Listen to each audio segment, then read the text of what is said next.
Welcome to What is Tai Chi? And I've been on Insight Timer for much of today as Tai Chi Day. Also, my friends who are on Zoom as well. And it's been so wonderful to see in the comments so many people saying, I'm new to this. I tried this today. And so if you are trying Tai Chi today out of curiosity, a very, very warm welcome to you. And looking forward to this hour together where we will go over they say that Tai Chi has 3 legs like a stool. And just like a stool, if one of those legs is missing, it doesn't really have the integrity of the function of the stool. So perhaps as well, if you have tried Tai Chi or learned some Tai Chi form, or also have some experience with Tai Chi, you may pick up something here in this session, since we will really be looking at all 3 legs of this stool, at least an overview. It's not going to be comprehensive, but an overview of all 3 legs. And probably of all the legs of Tai Chi, of these 3 legs, that is most well known today. If you just even take a moment and think of, what's the image that comes to mind when you're thinking about Tai Chi? It may be a complete blank, or it may be it's that, the image of people doing slow movements together in a park, maybe elderly people doing it very gently and doing it for their health. And that association of Tai Chi as a health exercise is absolutely one of the legs of this stool. And we'll see how we can interconnect it with the other 2, which may be even a little bit unexpected. So we'll begin with what maybe we are most already familiar with, this sense of Tai Chi as a health exercise, something we could do as a moving meditation. And so just to get into that sense of transition from a still meditation to a moving meditation, we'll start with a standing meditation and then go into learning some of Tai Chi form. We'll today focus on some of the opening moves of the Chen Manqing Yang style form. All right. So let's get into experiencing this. So just take a look at how you're standing and begin to adjust your feet so that they are a little bit wider than hip width apart. The knees are soft, not locked. And the arms are simply hanging with gravity by our side.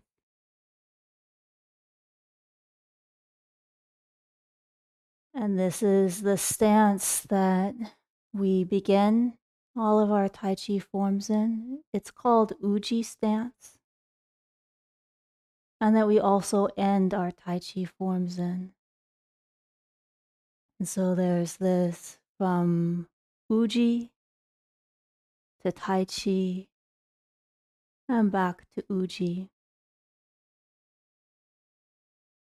And for our standing meditation, we'll bring our hands to our lower dantian. And that's a little bit below our belly button. And it's also actually inside of us. So it's our physical center. It's actually our physical center of mass. So that sense of holding our physical center here, not only at the surface, but inside us, right at the middle.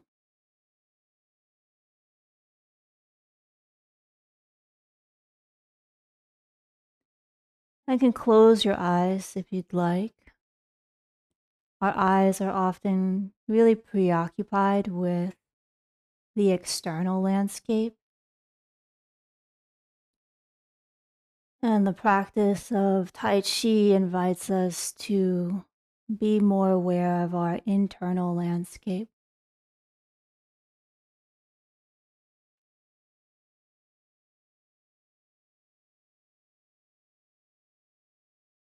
Settle here a moment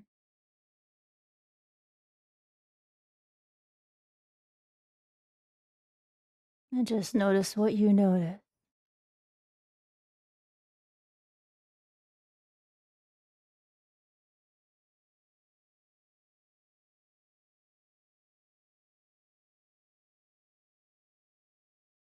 And include in whatever you're noticing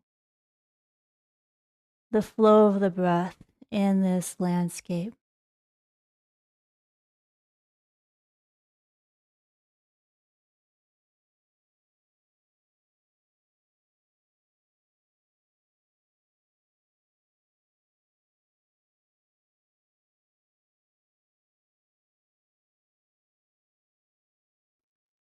And can let the hands, if you'd like, witness that movement of the belly with the breath.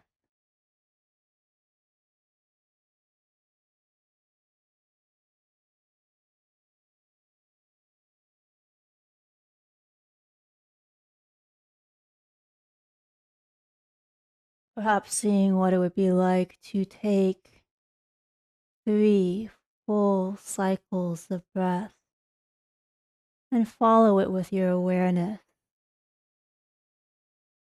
like observing 3 waves and even feeling the hands rise and fall with those waves more directly.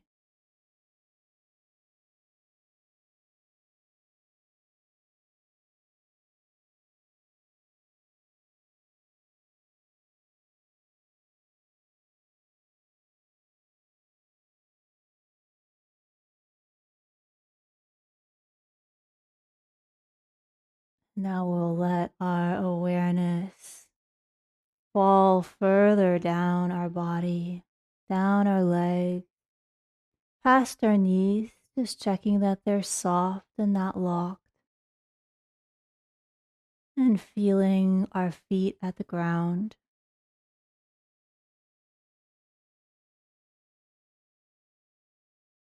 The contact, pressure, spreading of the foot against the ground.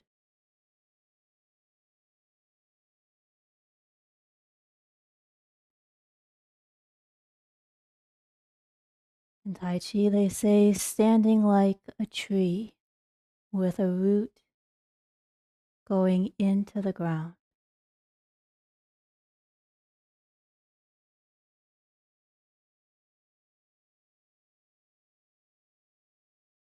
And invite you to feel like a tree that is swaying in a gentle breeze instead of locking or fixing our position. A gentle sway in the breeze to remind us that our body is always flowing.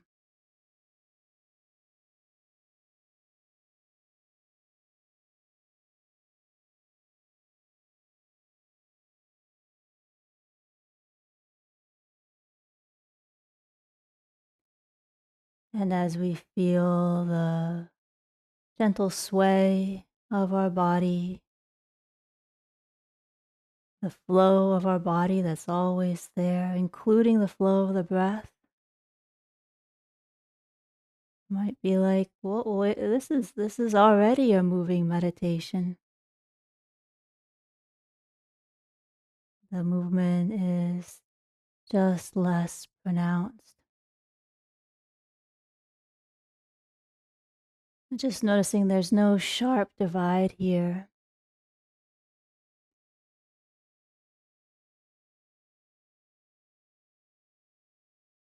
And sometimes it's helpful to do meditations more like this one, where we feel perhaps a little more easily with eyes closed. But this is not how we go about our days with our eyes closed and not moving. And so maybe there's also benefit to practicing a meditative state of being with our eyes open and while engaged in activity. So before opening your eyes, because this is an interesting transition,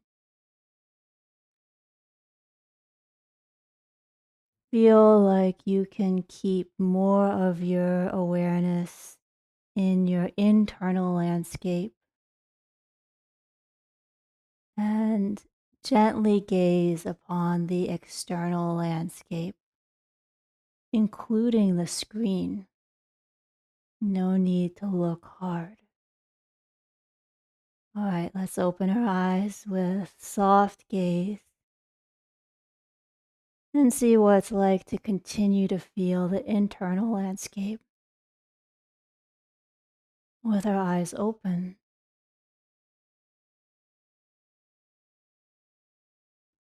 Dropping the hands,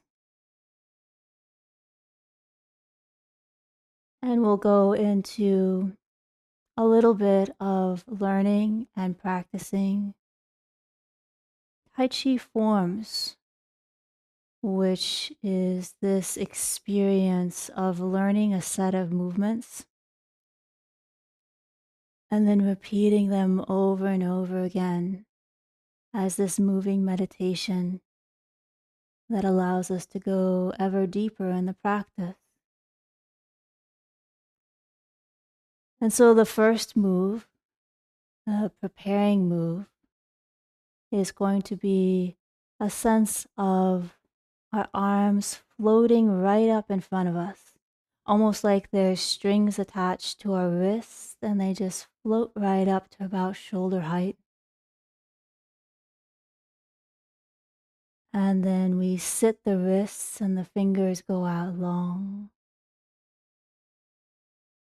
coming back with the palms of the hands hovering over, say, like a pool of water. And then turning the hands and letting them stream through the water until they come back to where we began, long and released at our sides. And I'm going to turn simply to give the side angle. You're welcome to stay just as you are. As we repeat this move again, arms float up,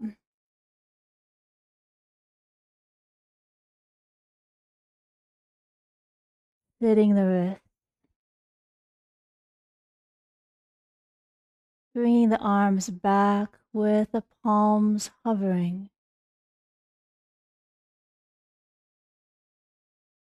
and then streaming down.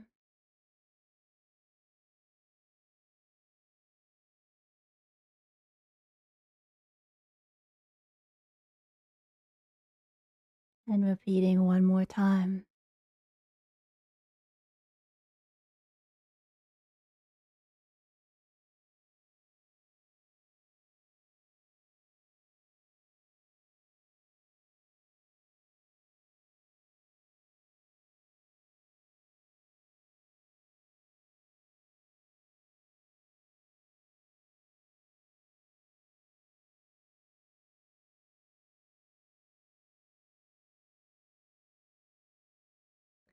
And then I will demonstrate the series of moves that we'll just slightly go through so that you can have a sense of what learning Tai Chi form can be like and what it can feel like to have a little bit of a stretch of form here together. So I'm just going to demonstrate this and then we'll take some time to break it down. So after preparing move, we ward off left.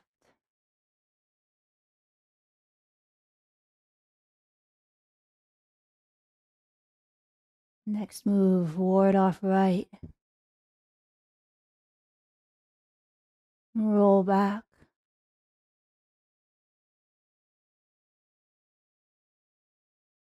Press.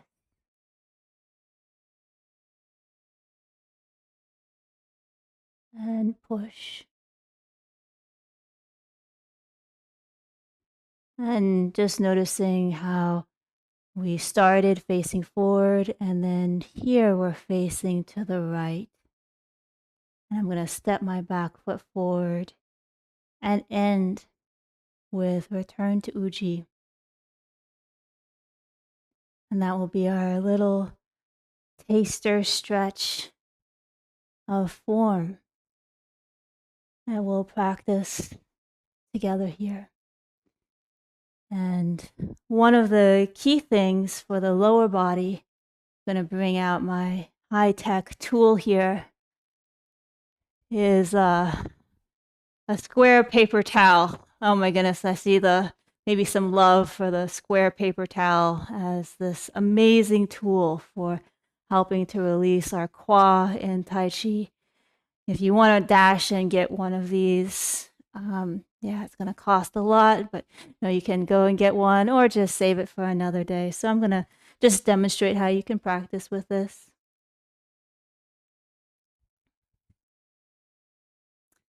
And so here we are in our Uji stance with our feet perhaps on the sides of our paper towel.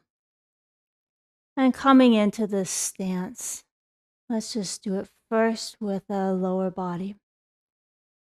We're going to shift our weight all the way over to the left side. And depending on your video, I should be mirror image for you. So you could treat me like I'm a mirror as you listen to my instructions. And then turning out the right foot about 45 degrees and bringing all of our weight onto that foot. And let the knee track the toe, so be aligned.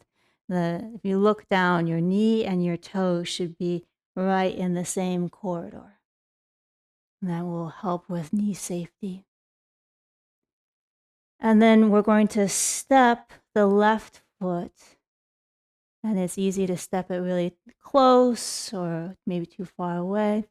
So what we're going to do is just look at that spot right beyond our toe of our left foot and place our heel there. And then notice where our hip ridges, our iliac ridges are pointed. Probably they start out more in the corner. See what it would be like to sweep. This is actually one of the movements we practice. Sweep it, where now your torso and hips are facing forward. And you sit like you're sitting on a high stool. Maybe a high stool with some rollers that you can roll back and forth on.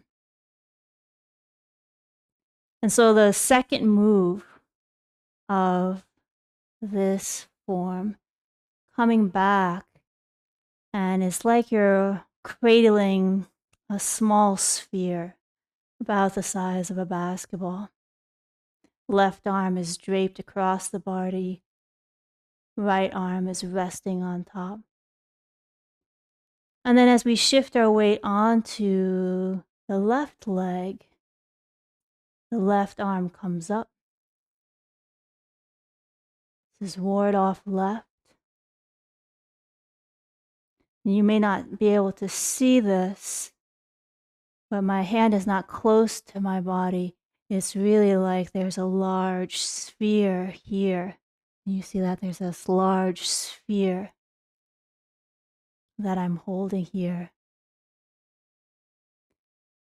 Shifting back just to get a flavor of that movement a couple times. Ward off left.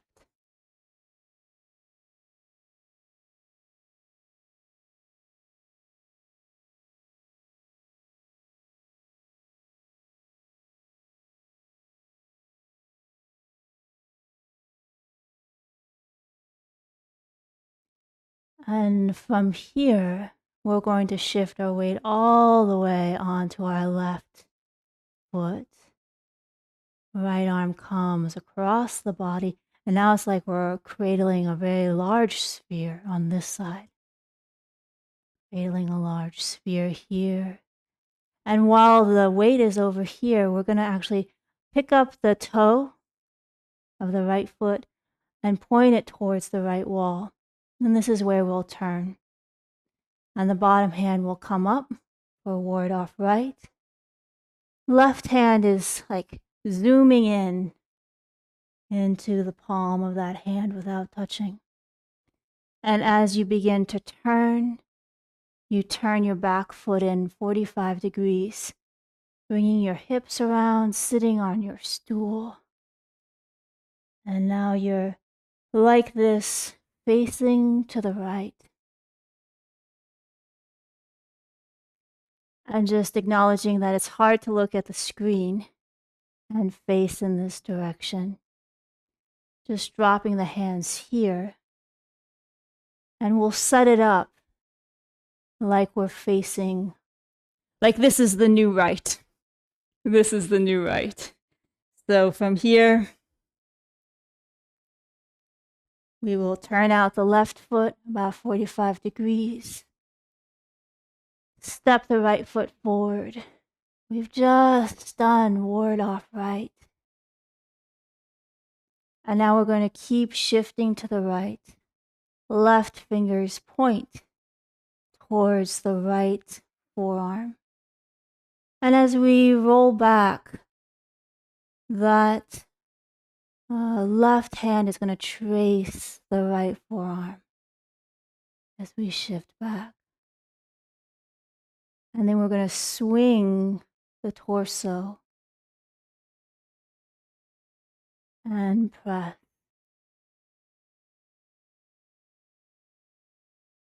So a simple form with a lot of nuance. So let's reset it up like we've just finished ward off right. The fingers of the left hand are pointing into the right palm. And we keep shifting to the right. The left fingers point to the right wrist. And as we roll back, they come down, tracing to the elbow. And swing the torso.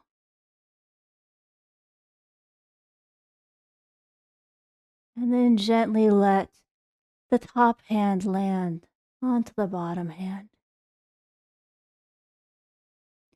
One more move. Have a sense like there's a post right here. And as you shift your weight back, that separates your hands. And then they come forward in a push, where your arms are like a ramp coming forward in a push. Stepping that back foot forward, return to Ujjayi.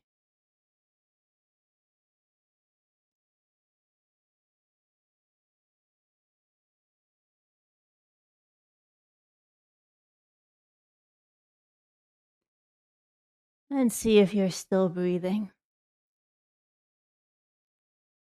That was a lot of right and left and this and that. And this is some of the paradox of learning Tai Chi form, which is that at first the mind is, of course, preoccupied with the choreography. What is it I'm supposed to do? What is it she's doing? And definitely some added challenges on the screen, though. I'm trying my best in my own teaching to have multiple cameras and angles and all of that good stuff. But just know as you are trying Tai Chi on Tai Chi World Day that um, the experience of learning the choreography and then the experience of when this becomes second nature as two entirely different experiences. So right now it's like, oh, I'm getting a sense of what learning Tai Chi form could be like. And if you've not experienced this, doing it many, many times for a while. I hate to say it in this, fast track, insta results world. Um, but Tai Chi is not like that. And so there's a learning of the forms and then unfolding as we practice them over and over and over and over again.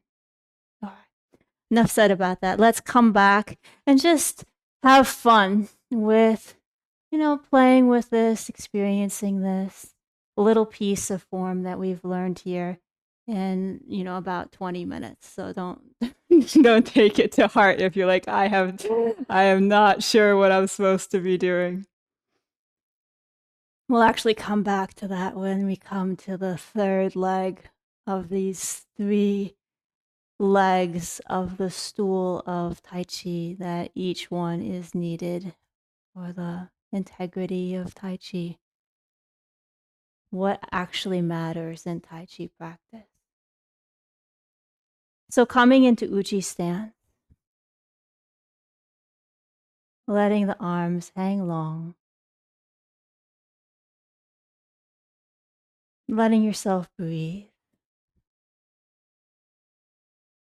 And even if it's not possible as you're learning this right now, needing to study the screen, just having the awareness in the back of your mind that what's more important is the internal landscape than anything you're seeing outside. And we do preparing move together.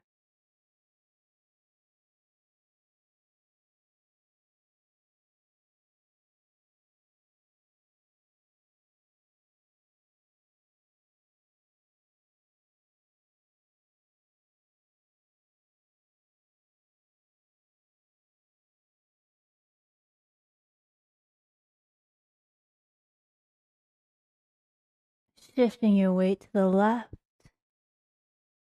turning out that right foot about 45 degrees, just to keep the knee safe. Coming over that leg, holding your small sphere. Stepping forward and ward off left.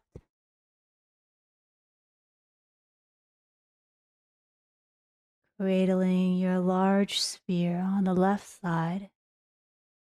Coming into the turn, turning your right foot to the right wall.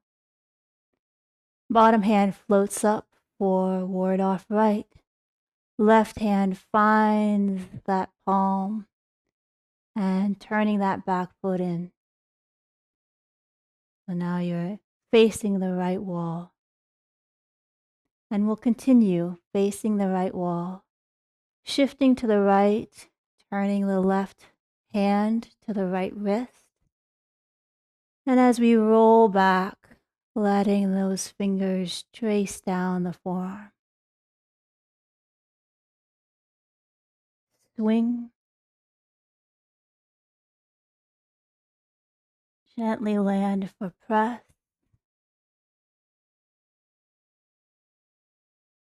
And then shifting the weight back. And coming into push. And stepping that back foot forward. Return to Uji.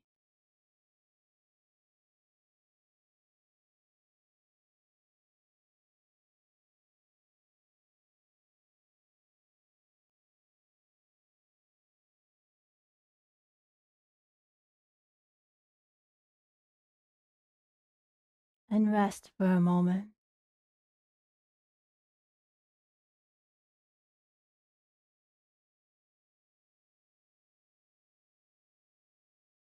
And turning back to the front.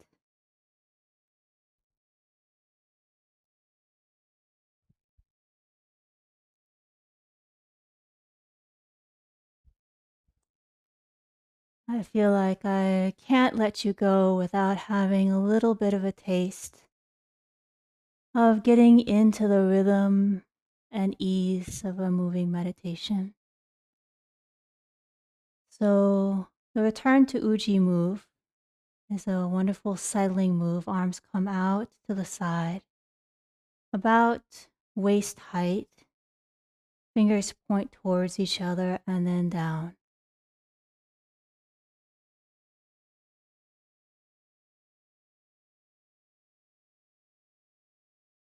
And let's just do a series of 5 here together.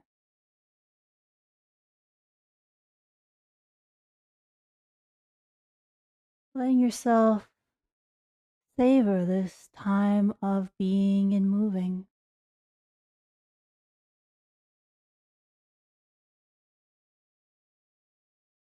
Even invite you to take your eyes off the screen.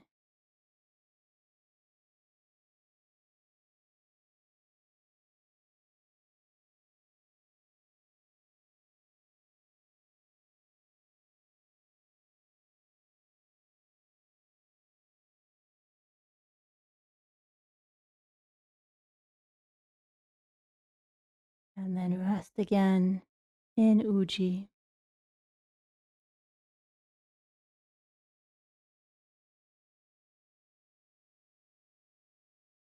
And just notice how you feel with the practice.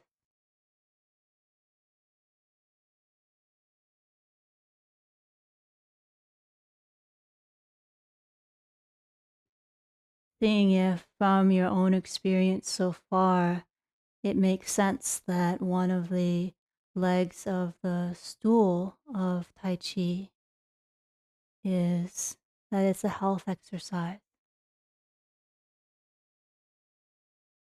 Right? So much of our illness can come from stresses and imbalances that arise in the body. And with the practice of Tai Chi bringing more sense of peace, that can't help but have an effect as well on our internal systems and our health. What may be less apparent, especially from the Chenman Xing Yang style form, there's other forms like the Chen style where it is larger movements, including kicks. May also be have heard of Tai Chi push hands. So Chen Manqing, for example, was well renowned for his adeptness in Tai Chi push hands, where you try to unbalance the other person. And so all of this is, well, even more so. There's actually 7 weapons in Tai Chi, including spear. Spear is considered the king of the weapons in Tai Chi. It was used by generals on horseback. So all of this is to say that the uh, second leg of this, so peaceful and calming and health-oriented practice of Tai Chi. The second leg of the stool is that it is a martial art. And it was historically, while there's many legends and traditions around the origins of Tai Chi, the historical founder that can be traced back is about 500 years, Chen Wanting, in China. And it was a battlefield martial art. 500 years ago, the cavalry, the generals on horseback with spears. And what's the relevance of that? I don't typically feel like the people on Insight Time are looking to wage war. So what's the relevance for us in terms of the integrity of Tai Chi as a discipline and a practice? When something is a martial art, results matter. If we value our life, theories that do not result in practical advantages on the battlefield are not going to withstand the test of time in that context. And so having this stool of Tai Chi as it being a martial art, it grounds Tai Chi in this practice of this is optimal action. This is not only ideas or something that looks nice or could be, could work. Actually, it is the art of optimal action. And this is, today why martial artists from other disciplines as well as athletes will, sometimes cross-train with Tai Chi to get this extra advantage in the performance, in peak performance. And another thing that you may hear and is a way of talking about Tai Chi as a martial art is that it's an internal martial art. There's external martial arts, and then there's internal martial arts. And come back more to what that may mean, but I think for us right now, really how that's going to connect us to the third prong of the third leg of this stool. I set my own little stool aside. This one has 4 legs. The third leg of this stool of Tai Chi: health exercise, martial art, and philosophy. And so Tai Chi, as I said, historically can be traced back about 500 years. The philosophy that Tai Chi is steeped in goes back thousands of years. And this is the philosophy of Taoism. And perhaps you've heard of the Tao Te Ching, written by Lao Tzu. And Tao can, like the word Tao can literally mean like a Tao, like a road, a way that you walk upon. And it can also have this broader and deeper meaning of being the way of nature. And So rather than talk a lot about philosophy and Taoist philosophy in the abstract, um, let's actually use some Taoist principles in the Tai Chi moves that we've learned so far and the philosophy in action. So this is coming very much from my Tai Chi teacher, Master Wan Chou Park, who always goes for simple, simple, simple. And so one of the guiding ways we can think about, well, what is the way of nature, is that it's together. It's happening together. And we can even go a little bit further and say, well, how is it? How is it happening together? And rather than pontificate on any of that, let's just go back to standing. And actually, standing is one of the more difficult things to do comfortably. Maybe you've had the experience of having to stand, like wait in line a long time, and you actually may feel more fatigued from standing than if you'd walked for that much time, right? So what's going on there? So a lot of times when we stand, we lock up and we have this perception of like, I'm standing, right? Isn't that's a pretty reasonable perception? I'm the one standing. I'm standing here. I'm supporting my body to stand here. And yet that completely misses the plot of what's actually, I shouldn't say completely. It it misses half of the plot. It misses half of the plot of what's going on. So just coming into standing, and can close your eyes if you'd like.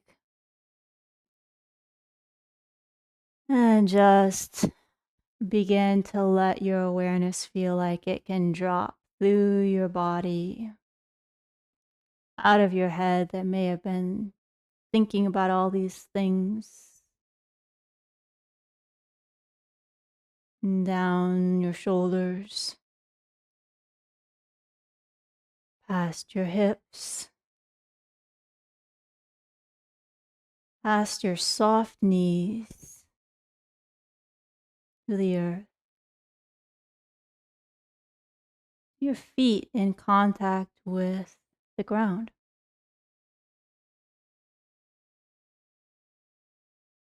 And as we practiced this before, we talked about a root and gently swaying in the breeze like a tree. You can feel that here too.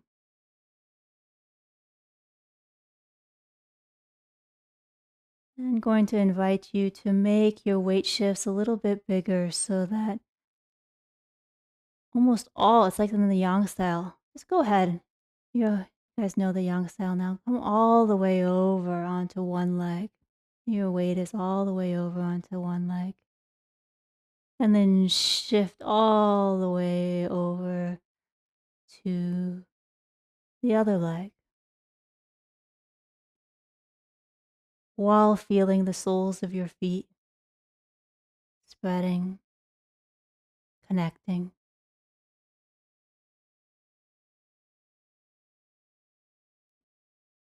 And on your next weight shift, really having a sense of laying down the burden of your weight.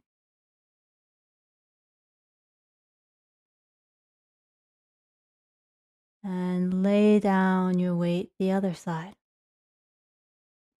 You may notice that there could have been a subtle sense of trying to hold yourself up as if by yourself, like a subtle propping up. And you can feel like you are more fully giving your weight to the earth.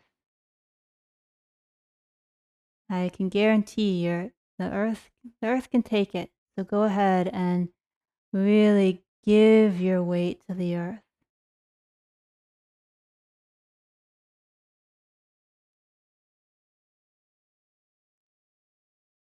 And however much you give your weight to the earth, in a simultaneous event, is supporting you just as much.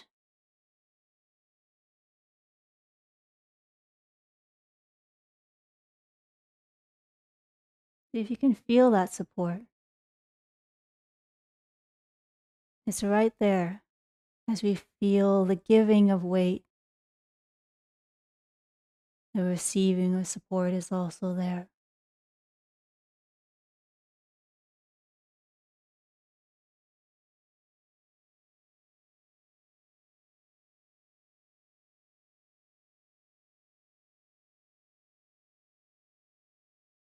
And then gradually coming back to center. And just notice if there's any subtle shift in how you feel as you stand.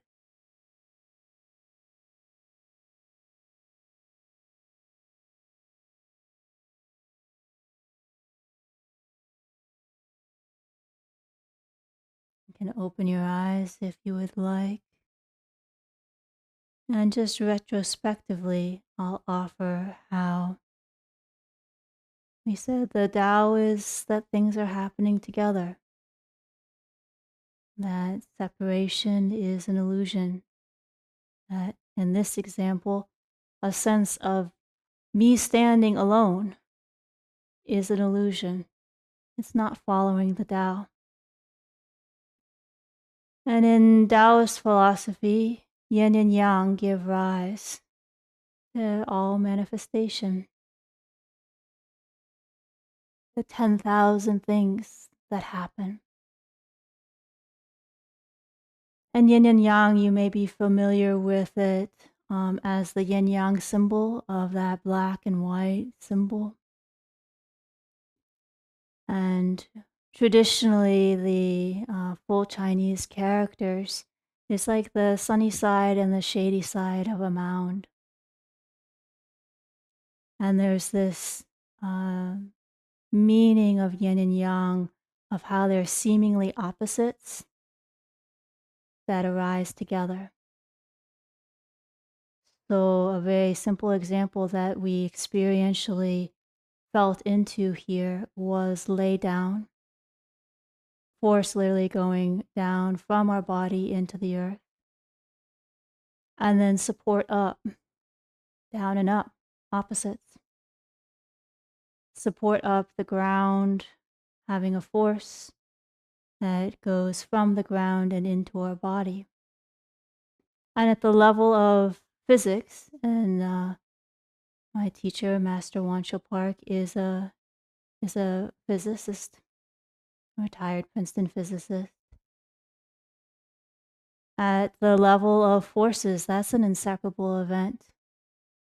It's action reaction. So it's seemingly opposites that arise together and have to arise together and could never ever happen separately.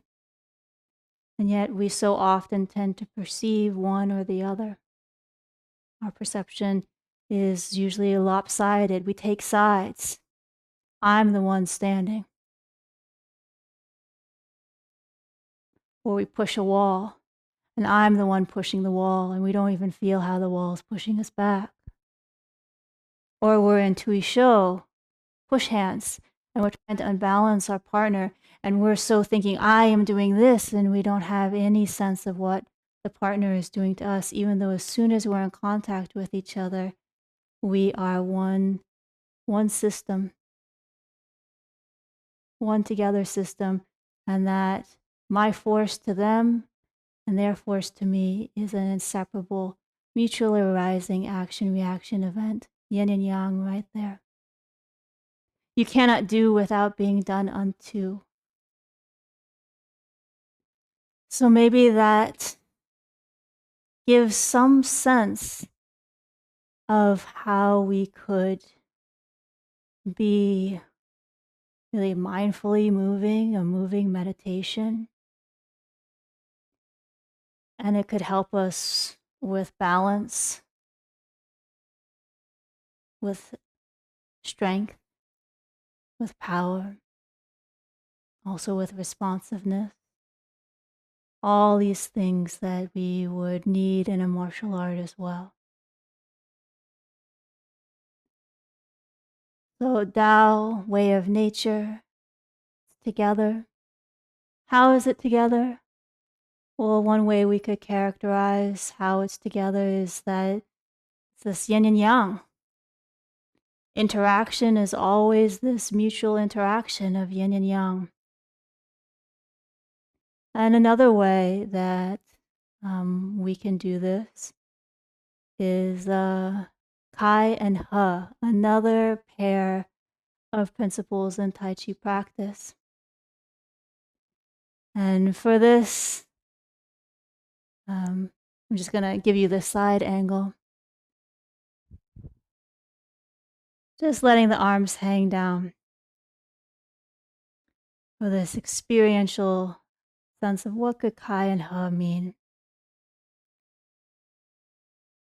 I'll say it's another seemingly opposites that arise together. And just with knees soft, come forward just so that it's a little bit easier to feel the weight of your arms. A little bit easier to relax any holding or tension in your arms. You may find it helpful to give them a shake, like a little tension around the elbow, the wrist. Let it go.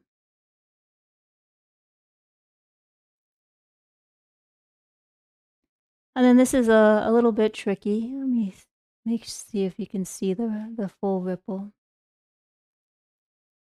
But just ever so slightly take one hand and ever so slightly tap. Ever so slightly just tap your shoulder. And see if you can notice your fingers moving. This is a really small movement. I'm going to come closer so you can see I'm just like, just gently tapping. Just gently tapping. And yeah, right? It goes through. It goes through. And there's a wave going down my arm. See if you can feel that. And if not, just know that just like a water wave, we think of a water wave, there's so much freedom in water. Every little part is so free in that wave. And yet it's so connected. You know, my shoulder here and my fingers are connected as that wave goes down all the way to my fingers. Each little part of that water wave or each little part of my arm is in mutual connection with its nearest neighbors. So there's this freedom like water. That can be like Kai. Kai can mean open or free. And then this connection, He, translated or transliterated He, pronounced He, can mean closed or that closure of connection. Open and close, free, connect, these seemingly opposites that actually describe the way nature is together. And so let's just do our return to Uji movement. And maybe it makes a little more sense why, even though we have bones and muscles, in Tai Chi they say move like water, move like a river.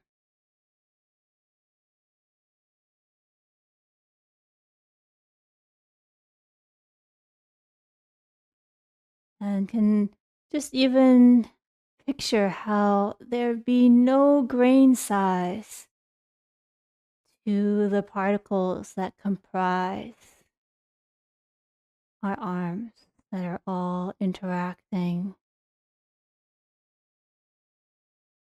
through the forces of waves. Or I should say, through the propagation of wave forces. And so our nature, our Tao, really is a lot more like water than we tend to think. And with guidance like Kai and He, we connect and move like a river. It helps us to appreciate and feel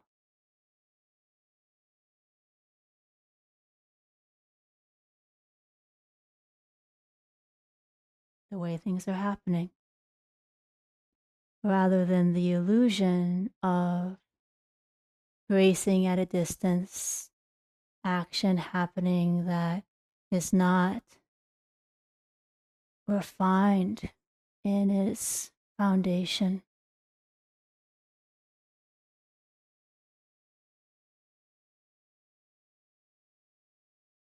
Just breathing and playing with it. I'm throwing a lot in this overview.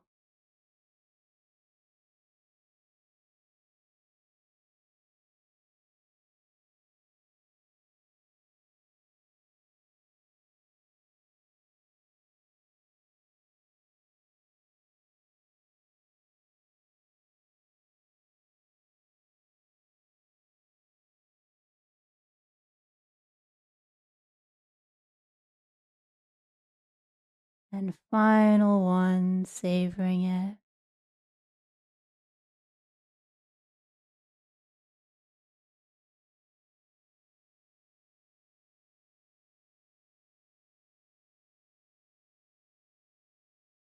And so, in a way, this brings us back to the title of that, say, pretty unequivocally, the most famous text in Taoism, the Tao Te Ching by Lao Tzu. So Tao is, way of nature.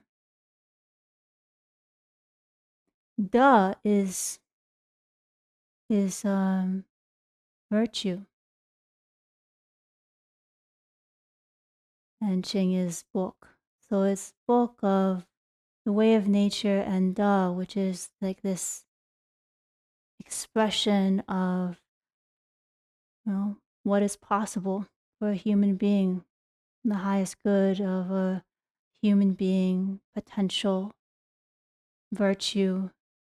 In a martial art context, virtue could be literally power, like a powerful punch. Da can have so many contexts.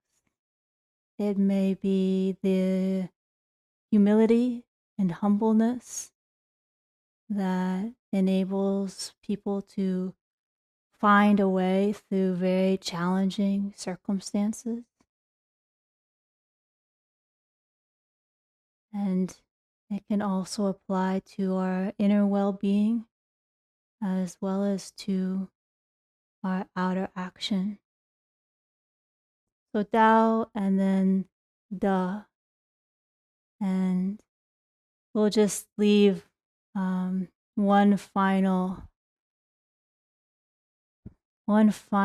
piece of this that we haven't talked about yet, but is so key.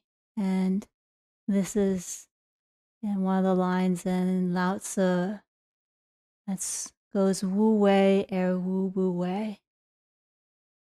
And Wu Wei is, in a way, it's this link between, well, wait a second, if the way of nature is always the way it is, There's so many students who are like, if it's always the way it is, what's the point? I can't do anything different. I can't change anything about it. I can't improve my life with the way things always are. So I do teach college students, so that might have been more their younger attitude. Um, but if it's always the way, unconditionally the way it is, what use is it for us as a human being? And here the idea is that we're actually doing a lot of interference, a lot of illusion, and by not doing that interference, we're lessening that interference by lessening the illusion, like the illusion that I'm standing alone, the illusion that an interaction can be one-sided, the illusion that there can be a whole without parts, that there can be connection without freedom. Um, you know, illusion that we're not together, the illusion of separation. So by not doing that wu wei, the interference, then the Tao, which was always the way that it was going on, can more fully be felt and expressed. And that is one way of thinking about the coming forward. And that's one way of thinking about the practice of Tai Chi and how it, in this three-legged stool, how this source of it being a Taoist martial art led to the additional virtue of it being an amazing health exercise and an amazing gift to this world for people cultivating inner peace and hoping to cultivate peace in the world. And that's it, folks. That's all there is to know. um, I'll say I felt a little odd saying, "Oh, what is Tai Chi?" and offering an answer here. And just know that this is coming through me with from the teachings of Master Wan Shou Park and his Wu Wei Tai Chi school. It's been a tremendous influence in my life, and grateful for the opportunity to share it here.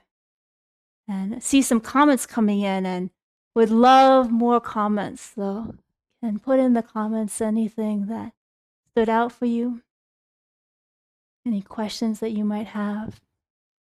Let me see. Anami, hello, Mackenzie. So glad and grateful you're doing this today.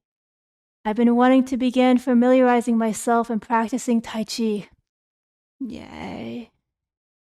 You picked a great day to do it on, along with a couple hundred thousands of other people.